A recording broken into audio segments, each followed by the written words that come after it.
ओडिशा सरकार तरफ भाषा सुरक्षा भाषा पक्ष पालन करा जाउछि से पक्ष भितर ओडिशा रे किभଳି भाव रे भाषा साहित्य संस्कृति वेश पोशाक ए सब बंची रहइबो एवं तार प्रचार प्रसार हबो।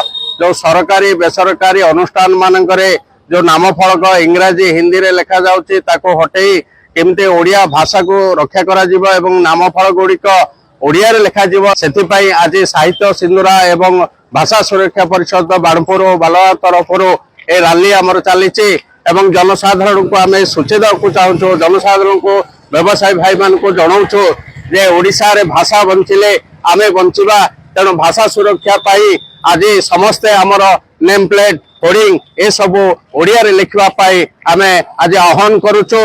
एथिपाई आमे नुहे ए सरकार मध्य आह्वान करुछंती समस्ते मिलीमिशी जदि आमर भाषा आमर साहित्य आमर संस्कृति को रक्षा करिबा ताहले आमे ही बंचिबा। ओडिशार नाम को प्रचार प्रसार करबा को हेले ओडिया भाषा को बंचेबा को हबो। एइथि आज आमर प्रचेष्टा या आमर साहित्य सिंधुरा एवं भाषा सुरक्षा परिषद से माध्यम आमर टिकिरांग ठारू रैली जाउछि विसर्जन जनसाधारण को सचेतनता करैबा पाई।